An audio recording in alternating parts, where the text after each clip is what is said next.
एक बार फिर आपका स्वागत है और बड़ी खबर से आपको रूबरू करवा देते हैं। आज मंत्रियों के विभागों का बंटवारा नहीं होगा, ये हम नहीं कह रहे हैं, ये कहा है मुख्यमंत्री शिवराज सिंह चौहान ने। उन्होंने भोपाल पहुंचते की बड़ा बयान दिया है। मंत्रिमंडल विस्तार के बाद उन्होंने कहा कि विभागों के बंटवारे को लेकर आज और वर्कआउट करूंगा।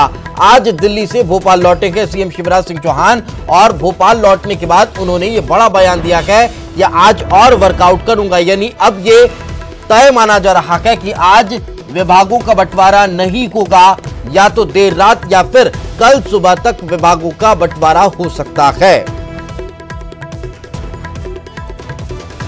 तो लंबे मंथन, लंबी चर्चाओं के बाद दिल्ली दौरे से भोपाल लौटे सीएम शिवराज सिंह चौहान ने मीडिया कर्मियों से चर्चा के दौरान इस बात को स्पष्ट कर दिया कि अभी और वर्कआउट करना बाकी है और उस वर्कआउट के बाद ही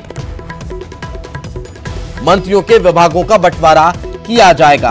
लंबी बैठक हुई, लंबी चर्चाएं हुई, उन चर्चाओं में जो थोड़ा बहुत फेरबदल हुआ होगा वो अब वर्कआउट के दौरान कंप्लीट किया जाएगा और फिर विभागों के बंटवारे की जो सूची है वो जारी कर दी जाएगी। तो ये बड़ी खबर निकलकर सामने आ रही है।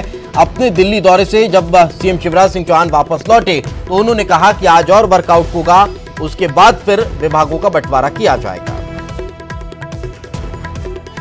और ज्यादा जानकारी के साथ हमारे सहयोगी शरद हमारे साथ जुड़ चुके हैं, उन्हीं से समझते हैं कि आखिर इसे क्या समझा जाए। शरद, सवाल ये कि क्या जैसे मंत्रियों के नामों की सूची विनय सहस्त्रबुद्धे लेकर आए थे, उसके बाद मंत्रिमंडल विस्तार हुआ, क्या अब इस दिल्ली दौरे से लौटने के बाद यह माना जाए कि अभी विभागों के बंटवारे की सूची दिल्ली से आना बाकी है, या फिर जो मंथन वहां हुआ उसके बाद अब थोड़ा बहुत फेरबदल करने के बाद मुख्यमंत्री इस सूची को जारी करेंगे?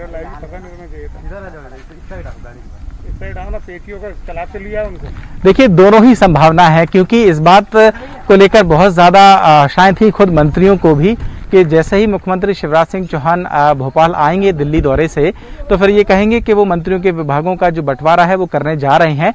लेकिन अब से बस कुछ ही देर पहले मुख्यमंत्री शिवराज सिंह चौहान दिल्ली से भोपाल आए हुए हैं और भोपाल में जब मीडिया से उन्होंने स्टेट हैंगर से निकलते ही बातचीत की तो उनके जो शब्द हैं वो सीधे तौर पर इस ओर इशारा करते हैं कि अभी जो विभागों का बंटवारा है वो होने नहीं जा रहा है, क्योंकि उन्होंने ये कहा है कि अभी इस पर उन्हें और वर्कआउट करना है और आज उस पर वर्कआउट करेंगे। तो वर्कआउट का मतलब सीधे तौर पर यही है कि अभी भी जो अंतिम फैसला होना था विभागों पर वो शायद नहीं हो पाया है। और जो दूसरी बात आपने कही है, ठीक ऐसी ही स्थिति जब मंत्रिमंडल का विस्तार हो रहा था तब भी थी। मुख्यमंत्री इसी तरीके से स्टेट हैंगर पर दिल्ली दौरे से वापस आए थे, हालांकि तब उन्होंने मीडिया से कोई बातचीत नहीं की और बिना बातचीत किए यहां से रवाना हो गए थे। लेकिन फिर जब वो बीजेपी प्रदेश मुख्यालय पहुंचे तो उन्होंने ये कह दिया था कि मंत्रिमंडल का विस्तार है वो आज नहीं होगा, यानी कि आज नहीं होगा, वो कल भी नहीं होगा, कल के बाद होगा। तो फिर कुछ क्या, और जब कल की बात आई तो फिर विनय सहस्त्रबुद्धे दिल्ली से भोपाल पहुंचे थे और मंत्रियों की सूची लेकर आए थे, ये कहा गया। ठीक ऐसी ही स्थिति आज बनती हुई नजर आ रही है। मुख्यमंत्री आए हैं, उन्होंने मीडिया से कहा है कि वर्कआउट करेंगे। साथ में रखें, तो क्या हमारे साथ सीनियर एडिटर प्रवीण दुबे जी जुड़ चुके हैं। सर, क्या समझा जाए सीएम के इस बयान को कि क्या लग रहा है, अभी सूची दिल्ली से आना बाकी है या फिर दिल्ली में जो मंथन हुआ है उसके बाद अब थोड़ा बहुत फेरबदल करने के बाद सूची जारी कर दी जाएगी? दरअसल देखिए, ये तो जरूर कह सकते हैं दीपेश एक लाइन में कि अभी सब कुछ तय हो नहीं पाया है। अभी भी जिस तरह की मांग की जा रही है, जो सिंधिया जो डिपार्टमेंट चाह रहे हैं उसको लेकर आम राय नहीं बन पा रही। पार्टी हो सकता है कि अगर और कोई नेता बीजेपी के अंदर का ही नेता इस तरह की मांग में यदि अपनी बार्गेनिंग कैपेसिटी बिल्डअप कर रहा होता तो शायद पार्टी सख्ती करती। लेकिन एक जो नया मेहमान अभी अभी जुड़ा है, ताजा परिवार में शामिल हुआ है, उसके साथ उसे हैंडल कैसे किया जाए, शायद इस वजह से ये विलंब हो रहा है। और दूसरा, उन्हें यह भी लग रहा है शिवराज जी को कि अगर अभी उनके दबाव में आ गए तो आने वाले दौर में, पार्टी भी पूरी यही सोच रही है, तो आने वाले दौर में वो फिर इसी तरह का प्रेशर बनाएंगे और फिर मुश्किलें होंगी। और अपने अगर नाराज होते चले जाएंगे तो ज्यादा मुश्किल हो जाएगी यदि उनकी पार्टी के लोग ही नाराज हो जाएं। तो मुझे लगता है कि आज एक बार और आम राय होंगे, ये बात करेंगे। और हैरत की बात यह है कि इतनी बार दिल्ली दौरे के बाद और दिल्ली से बड़े बड़े टॉप के लीडर कौन बच गया अब जिससे पूछा जाना चाहिए, सबसे वो मिलके आ गए और उसके बाद अगर हल नहीं निकला तो फिर ये वाकई ये कह सकते हैं कि बहुत सामान्य तो नहीं है बीजेपी के अंदर अभी। बिल्कुल, लेकिन अब प्रवीण जी, इन अब तमाम परिस्थितियों को देखकर लग क्या रहा है, भविष्य आखिर किस ओर इशारा कर रहा है? क्या आलाकमान भी ज्योतिरादित्य सिंधिया को वाकई में उस लिहाज से ले रहा है, उनके कद को और बढ़ता हुआ हम देख सकते हैं? क्योंकि हाँ ठीक है, अभी विभागों का बंटवारा होगा, उसके बाद शायद चीजें और स्पष्ट होंगी, लेकिन जब विस्तार हुआ उसमें तो दबदबा बनता हुआ दिखाई दिया है। अभी हम से इतना जल्दी हो जाएगा ये दबदबा कहना दीपेश, ये हम ये कह सकते हैं, अगर कॉर्पोरेट की भाषा में बात करें तो ये टारगेट ओरिएंटेड भूमिका है ज्योतिरादित्य सिंधिया की। और चूंकि इलेक्शन बिल्कुल नजदीक है तो ये देखा जाएगा, यदि वो दम से उभर के आए, जिसकी संभावना अभी तक तो न्यूनतम है, भाजपा का सर्वे भी न्यूनतम कह रहा है, यदि वो दम से उभर के आ गए अपनी मतलब 16 सीटें के आसपास, मैक्सिमम सीटें, यदि 22 भी तो अब उन्हीं के खाते में गए ना, जो 22 लोग आए वो एक तरह से भले ही उनके लोग ना हो लेकिन खाते में तो उन्हीं के, तो इसमें से यदि वो मैक्सिमम सीटें जिता पाए तो दबदबा बढ़ेगा। अभी तो मजबूरी है कि उनकी बात को सुना जाना, अभी तो मजबूरी है कि ऐसा मैसेज बिल्कुल नहीं जाने देना सामने वाले के पास। इसे आप ठीक वैसे ही समझ सकते हैं कि जब परिवार में कलह है तो लोग कोशिश करते हैं कि पड़ोसी को पता ना चले। भाजपा उस भाव में है, लेकिन परिवार के अंदर की टूटन को लेकर चिंतित तो बीजेपी भी होगी कि ये स्थिति जो है ये कहीं विकट नहीं हो जाए। तो सारा कुछ टारगेट ओरिएंटेड है। ज्योतिरादित्य सिंधिया का ओहदा पार्टी के अंदर और ये तय करेंगे जो उपचुनाव होने वाले हैं। दीपेश जी, प्रवीण जी, एक और चीज, एक तो मंत्रिमंडल विस्तार को लेकर समय लगना, उसके बाद फिर विभागों के बंटवारे में समय और खिंचता चला जाना, इसको अगर कांग्रेस कैश करती है तो क्या इसका खामियाजा भुगतना पड़ सकता है बीजेपी को? मैसेज तो जाता है, मैसेज जाता है बिल्कुल। खामियाजा अभी कितना वोट में तब्दील होगा, लेकिन मैसेज तो जाता है।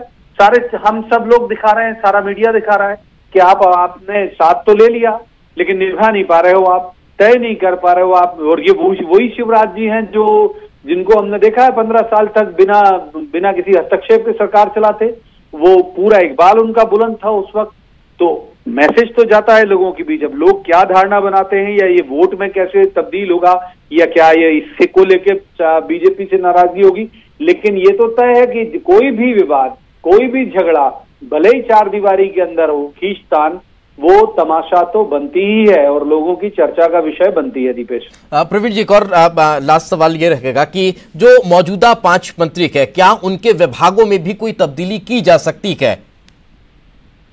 बात इसी की चल रही है। बात में ये भी शामिल है कि भाई 2 महत्वपूर्ण विभाग नरोत्तम मिश्रा के पास है, होम मिनिस्ट्री उनके पास है, हेल्थ भी है। तो बात तो इसी की चल रही। जाहिर सी बात है कि वो जितने वजनदार विभाग चाह रहे हैं सिंधिया जी या जो भी बाकी के जो लोग हैं, उनमें बिल्कुल मौजूदा में से कुछ फेरबदल करना होगा। फिर वो सब कुछ वो चाह रहे हैं, वो रेवेन्यू भी चाह रहे हैं, वो पर्यटन भी चाह रहे हैं, वो परिवहन भी चाह रहे हैं, वो महिला बाल विकास भी चाह रहे हैं, वो चाइल्ड एजुकेशन, माफ कीजिए, स्कूल एजुकेशन भी चाह रहे हैं। तो जब ये क्रीम विभाग वो चाह रहे हैं जिसमें एक्सपोजर ज्यादा है, वो तो फिर शिवराज जी भी तो आखिर सीएम है, उनकी भी तो कोई जिम्मेदारी है। और वो भी अभी हाल के बने हुए कोई कमजोर सीएम नहीं है, 15 साल के सीएम है वो। तो जाहिर सी बात है वो चाहेंगे कि जो उनके नेता हैं वो भी तो ठीक से एकोमोडेट हों, उन्हें आखिर पार्टी भी तो चलानी है जी। तो ये सब है। अभी बीजेपी की मजबूरी है कि वो खुल के बिल्कुल नहीं बोल सकती कि हम लोगों के बीच कोई खींचातानी चल रही है, लेकिन जो परिस्थिति जन साक्ष्य हैं, जो चीख के कह रहे हैं, जो दिख रहे हैं कि 2-2 दिन दिल्ली में तमाम मीटिंग के बावजूद अगर तय नहीं हो पा रहा है, तो इसका मतलब है कि बीजेपी में सब कुछ अच्छा नहीं है जी। बिल्कुल, चलिए, बहुत बहुत शुक्रिया हमारे साथ चर्चा में जुड़ने के लिए और इस तमाम जानकारी के लिए।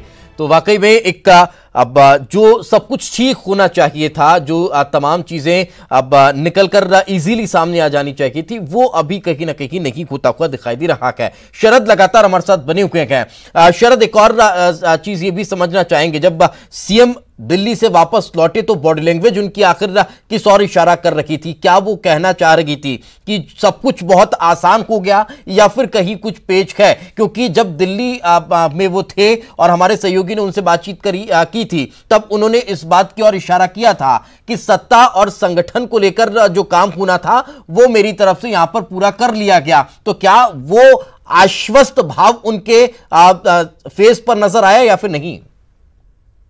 दिए गए बयान के बाद ये आज कहना पड़ रहा है कि आज फिर वो बॉडी लैंग्वेज तब पढ़ी जाती है जब शब्द न निकलते हों, लेकिन जब मुख्यमंत्री खुद ही ये कह रहे हों कि अभी वर्कआउट करना है आज और वो वर्कआउट करेंगे और उसके बाद तय करेंगे, तो फिर बॉडी लैंग्वेज कुछ भी रही हो उसके मायने कम रह जाते हैं, क्योंकि वो उनके शब्द ही इस बात और इशारा कर रहे हैं कि अभी वो दिल्ली से जब लौटे हैं तो फिर शायद बेरंग ही लौटे हैं और कोई ऐसी सहमति बन नहीं पाई है जिसको लेकर वो ये कह सकते कि आज विभागों का बंटवारा हो जाएगा। इसके बजाय उन्होंने ये कहा कि अभी उन्हें वर्कआउट करना है और आज वो इस पर और वर्कआउट करेंगे। यानी कि 2-3 दिनों से वो दिल्ली में थे, तब वर्कआउट नहीं हो पाया। उससे पहले जब मंत्रियों के विस्तार हुए, जब मंत्री बने, उसके बाद सिंधिया के साथ उनकी सीएम हाउस में लंबी चौड़ी बैठक हुई, इवन 1-to-1 बैठक हुई थी उनकी। सारे जितने भी विधायक जो पूर्व विधायक थे, जो मंत्री बने थे, उन सभी के साथ में सीएम हाउस में बैठक थी। तब भी अगर विभागों को लेकर सहमति नहीं बन पाई है तो फिर निश्चित तौर पर अभी भी कई ऐसे पेच फंसे हुए हैं जिनका समाधान निकलना या जिनका सुलझना अभी भी बाकी है। और जैसा कि प्रवीण जी कह भी रहे थे कि दोनों पक्ष, दरअसल यहाँ क्या है कि अब 2 पक्ष हो गए हैं, एक सिंधिया खेमा है और एक शिवराज खेमा है, जिसको बीजेपी का खेमा भी कह सकते हैं। उन दोनों के बीच में भी अगर शिवराज खेमे के या बीजेपी के जो कुछ मंत्री ऑलरेडी हैं वो और जिन्हें बनना है वो, उनमें अगर विभाग उनकी मनमर्जी के नहीं मिलते हैं तो फिर उन्हें कैसे साधा जाएगा, ये भी एक बड़ा सवाल होगा। शायद यही वजह है कि मुख्यमंत्री शिवराज सिंह चौहान हर बात अपने ऊपर नहीं लेना चाहते। पहले वो दिल्ली जाते हैं, दिल्ली में मंथन करते हैं, राष्ट्रीय अध्यक्ष से मिलते हैं, गृह मंत्री से मिलते हैं, राष्ट्रीय संगठन महामंत्री से मिलते हैं, प्रदेश प्रभारी से मिलते हैं और फिर भोपाल वापस आते हैं और फिर ये कहते हैं कि अभी वो और वर्कआउट करेंगे।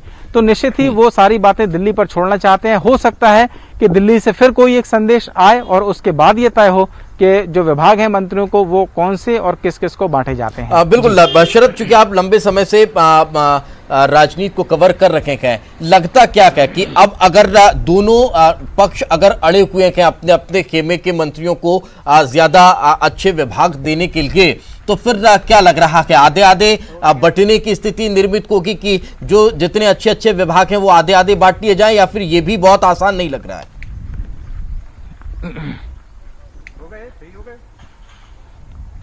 देखिए, यही आसान नहीं लग रहा है। जैसा कि आपने कहा है कि विभागों का बंटवारा हो जाएगा, अगर ये इतना आसान होता तो शायद अब तक हो चुका होता। करीब 5 दिन बीत गए हैं और तब भी अगर विभागों के बंटवारे ना हो पाए, ऑलरेडी मंत्रिमंडली 3 महीने के बाद बना था, तो ये जो देरी हो रही है हर बार की, और हर बार की देरी का जो समाधान है वो दिल्ली से हो रहा है, तो निश्चित तौर पर जो समस्या है वो कहीं ना कहीं नजर आती है, चाहे भले ही बीजेपी उसको लेकर कुछ भी कहे।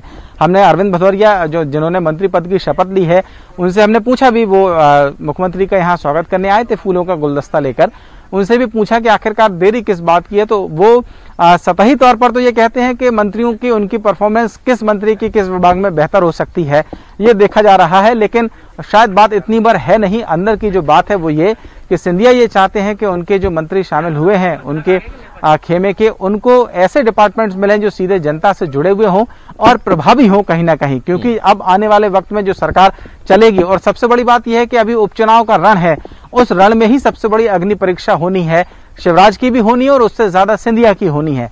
तो निश्चित ही कोशिश यही है कि जो विभागों का बंटवारा हो वो ऐसा हो कि अपना पक्ष मजबूत भी रहे और संभावित जो फूट है या जो नाराजगी है वो भी कहीं ना कहीं उभर कर सामने ना आए, ऐसी कोशिशें हैं। बिल्कुल, तो अब ये देखने वाली बात होगी कि आखिर इस कोशिश में कौन कितना सफल हो पाता है। बहुत बहुत शुक्रिया शरद इस तमाम जानकारी के लिए। तो अब लगभग ये स्पष्ट हो चुका है कि आज तो मंत्रियों के विभागों का बंटवारा नहीं हो रहा है, क्योंकि भोपाल पहुंचने के बाद जो संकेत मुख्यमंत्री शिवराज सिंह चौहान ने दिए हैं उससे ये स्पष्ट है कि अभी और वर्कआउट करना है। अभी जो एक राय बननी चाहिए थी, जो सहमति बननी चाहिए थी, वो बनती हुई नजर